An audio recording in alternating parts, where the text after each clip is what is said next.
বিসমিল্লাহির রহমানির রহিম। আজকে আলোচনার বিষয় হচ্ছে অষ্টম শ্রেণী এবং নবম শ্রেণীর তথ্য উপাত্ত অধ্যায়ের গড় নির্ণয়। আমরা গড় নির্ণয়ের ক্ষেত্রে যদি উপাত্তগুলো অবিন্যস্ত থাকে অর্থাৎ কোনো সাজানো না থাকে, সেক্ষেত্রে গড়ের সূত্র হবে উপাত্তগুলোর যোগফলকে উপাত্ত সংখ্যা দিয়ে কি করব, ভাগ করব আমরা। অর্থাৎ যখন কিছু সংখ্যা দেওয়া থাকবে বা উপাত্ত দেওয়া থাকবে, তখন উপাত্তগুলোকে আমরা যোগ করব এবং যোগ করে মোট কয়টি উপাত্ত আছে সেগুলো দ্বারা ভাগ করলে গড় নির্ণয়। আর এটাকে আমরা সরাসরি গড়ও বলতে পারি। নবম শ্রেণীতে যদি প্রশ্নের সরাসরি গড় নির্ণয় থাকে, সেই ক্ষেত্রে আমরা সংখ্যাগুলোকে যোগ করে যতগুলো সংখ্যা থাকবে তত দিয়ে কি করব, ভাগ করব। আর যখন সাজানো থাকবে তবে শ্রেণীব্যাপ্তি থাকবে না, সেক্ষেত্রে আমরা এই যে প্রাপ্ত নম্বর এবং কি থাকবে, গণসংখ্যা থাকবে।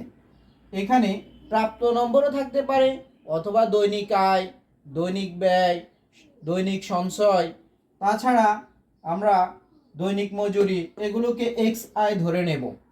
গণসংখ্যা, ছাত্র সংখ্যা, গঠন সংখ্যা এগুলোকে আমরা এফ আই ধরব। অর্থাৎ গণসংখ্যার ইংরেজি হচ্ছে ফ্রিকোয়েন্সি, এই জন্য এফ আই ধরে নেব। এছাড়া আমরা গড়ের জন্য সূত্র মনে রাখতে পারি কি, summation F I X I by M. অর্থাৎ আমাদের এফ আই এর সাথে এক্স আই গুণ করব, তার যোগফলকে গণসংখ্যার যোগফল দ্বারা ভাগ করব। যে গণসংখ্যা থাকবে তার যোগফল হবে এম। অর্থাৎ আমরা গণসংখ্যার যোগফল দ্বারা ভাগ করলে সেক্ষেত্রে গড় নির্ণয় করতে পারি।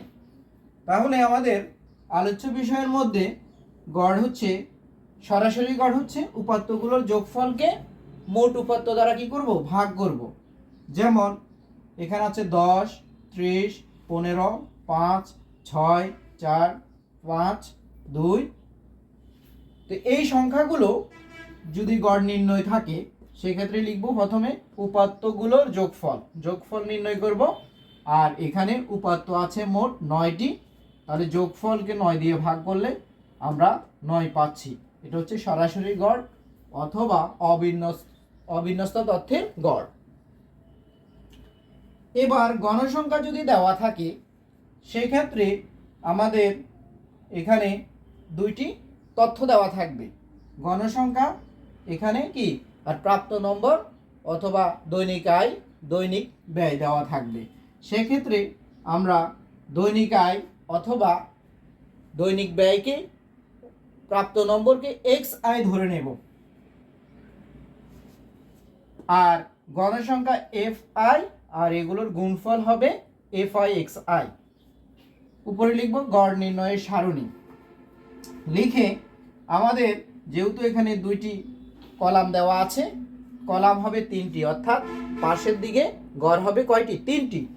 প্রশ্ন থেকে 2টি লিখব আর একটি এফ আই এক্স আই। আর সারি, রো বা সারি হবে একটি বেশি। এখানে যতগুলো সারি দেওয়া থাকবে 1, 2, 3, 4, 5, তাহলে সেই ক্ষেত্রে আমরা কি করব, আরও একটি বেশি লিখব যোগফলের জন্য। তো এক্ষেত্রে তাহলে প্রশ্নে যতগুলো গড় দেওয়া থাকবে, নিচের দিকে একটি গড় বেশি হবে যোগফলের জন্য, আর পাশের দিকে একটি গড় বেশি হবে অর্থাৎ গুণফলের জন্য। তারপর আমরা গণসংখ্যার যোগফল এন দিয়ে প্রকাশ করব। আর এখানে যে এফ আই এক্স আই সামেশানের বাংলা হচ্ছে যোগফল বা সমষ্টি। তো এগুলোকে যোগ করলে যে মান পাচ্ছি 640, আর গণসংখ্যা যোগফল দিয়ে ভাগ করলে আমরা গড় নির্ণয় করতে পারি। তাহলে যদি তথ্যগুলো সাজানো থাকে, সেক্ষেত্রে আমরা প্রাপ্ত নম্বরকে এক্স আই, গণসংখ্যাকে এফ আই ধরে গুণ করব। 50কে 3 দ্বারা গুণ করলে 150, 60কে 2 দিয়ে গুণ করলে 120, 70কে 3 দ্বারা গুণ করলে আমরা 210 পাচ্ছি, 80কে 2 দ্বারা গুণ করব 160। এরপর এই সংখ্যাগুলো যোগ করব। আশা করি আমরা এখানে যদি তথ্যগুলো সাজানো থাকে গড় নির্ণয় করতে পারবো। তাছাড়া সংখ্যাগুলো যদি এলোমেলো দেওয়া থাকে উপাত্তসমূহ, তাও গড় নির্ণয় করতে পারবো। এবার গড়ের আরেকটি হচ্ছে যখন শ্রেণী ব্যাপ্তি দেওয়া থাকবে সেই ক্ষেত্রেও আমরা অষ্টম শ্রেণীর জন্য এই সূত্রটি অর্থাৎ summation F I X I by N এই সূত্র কি ব্যবহার করে অঙ্ক সমাধান করতে পারি। সেই ক্ষেত্রে আমাদের শ্রেণী মধ্যমানকে এক্স আই ধরে নিতে হবে। তাহলে আমাদের তথ্যে বা যে সারণী দেওয়া থাকবে সেখানে দুইটি অর্থাৎ শ্রেণীব্যাপ্তি থাকবে, গণসংখ্যা। আমাদেরকে আরও দুইটি গড় বেশি করতে হবে, অর্থাৎ কলামের সংখ্যা আরও দুইটি বেশি হবে। একটি হচ্ছে শ্রেণী মধ্যমান আর শেষে হবে summation F I X I অর্থাৎ এফ আই এক্স এর গুণফল। তো সেই ক্ষেত্রে আমরা এখানে একটা তালিকা করব। শ্রেণী ব্যাপ্তি থাকলে শ্রেণী ব্যাপ্তির যে মধ্যমান তাকে এক্স আই ধরে নেব।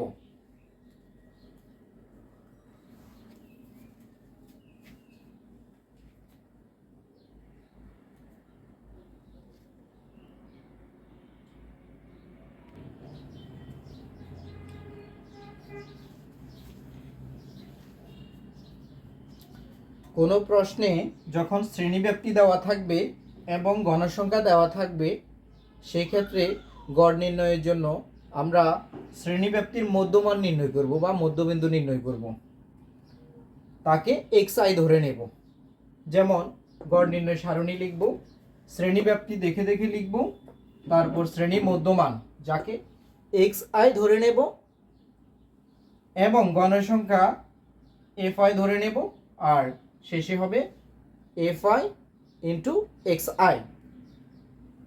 এখন এই শ্রেণীর মধ্যমান কিভাবে নির্ণয় করব?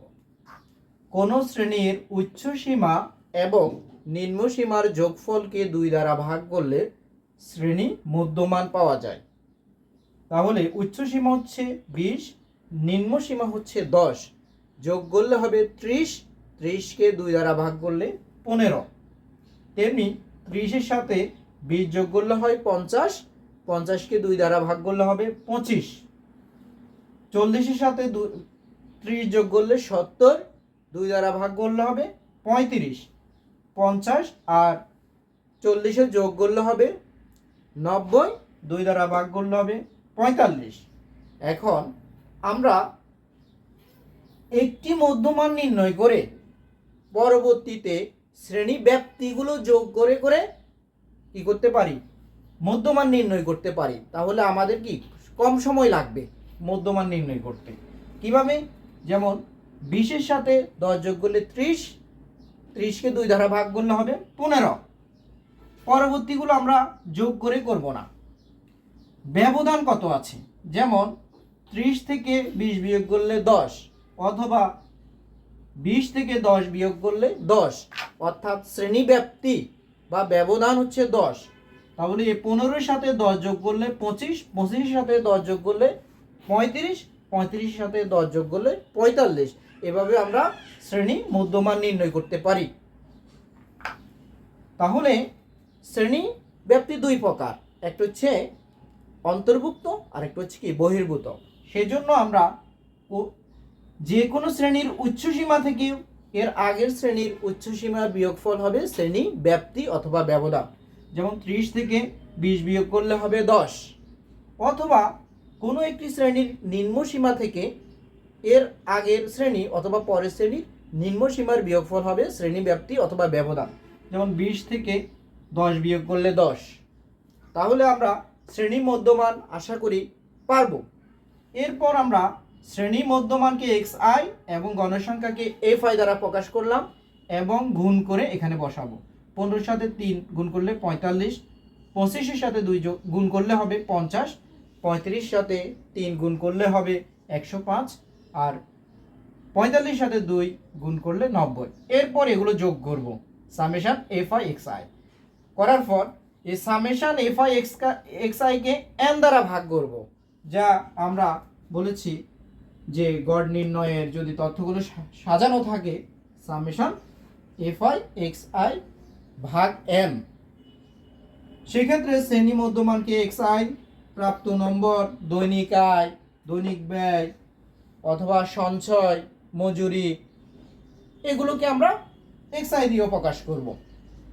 আর যেহেতু এই তথ্যে শ্রেণীব্যাপ্তি আছে সেই জন্য আমরা কি করলাম, এই সারণীটি করলাম। এরপর লিখব সুতরাং গড় সমান summation F I X I by N. এরপর আমাদের মান বসবে 290কে 10 দিয়ে ভাগ করব, 29 পাবো। আশা করি আমরা যে গড় নির্ণয়ের তথ্য বা উপাত্তগুলো 3 ধরনের থাকতে পারে, তবে 2টা সূত্রের মাধ্যমে অষ্টম শ্রেণীর অঙ্কগুলো আমরা করতে পারি। নবম শ্রেণীতে আমাদের সংক্ষিপ্ত পদ্ধতিতে গড়, সেটা হচ্ছে যখন কি থাকবে, শ্রেণীব্যাপ্তি থাকবে, তখন আরেকটি সূত্র হয়, সেটি হচ্ছে নবম শ্রেণীর জন্য। যেহেতু এখানে আলোচনা করছে অষ্টম শ্রেণীর জন্য, সেই জন্য ওই সূত্রটি এখানে লিখব না। এখন তথ্য যদি এলোমেলো কয়েকটা সংখ্যা দেওয়া থাকে, সেক্ষেত্রে গড়ের জন্য সূত্র হবে উপাত্তগুলো যোগফলকে উপাত্ত সংখ্যা দ্বারা ভাগ করব। আর যখন সারণী আকারে থাকবে, শ্রেণীব্যাপ্তি থাকবে না, সেক্ষেত্রে আমরা যে গণসংখ্যাকে এফ আই আর এখানে যে আরেকটি তথ্য দেওয়া থাকবে সেগুলোকে এক্স আই ধরে পাশাপাশি 3টি গড় করব। অর্থাৎ প্রাপ্ত নম্বর, গণসংখ্যা, তারপর হবে কি এফ আই এক্স আই। আর যখন শ্রেণীব্যাপ্তি দেওয়া থাকবে সেক্ষেত্রে আমরা পাশের দিকে 4টি গড় করব। একটা হচ্ছে শ্রেণীব্যাপ্তি, তারপর শ্রেণী মধ্যমান, গণসংখ্যা, এফ আই এক্স আই। এই 3 ধরনের উপাত্তের আমরা গড় নির্ণয় করতে পারি 2টি সূত্রের মাধ্যমে। আশা করি এই অংশগুলো আমরা যদি ভালো করে একটু চর্চা করি, সেক্ষেত্রে আমরা গড় নির্ণয় করতে পারবো। গড় নির্ণয়ে আর কোনো সমস্যা হবে না।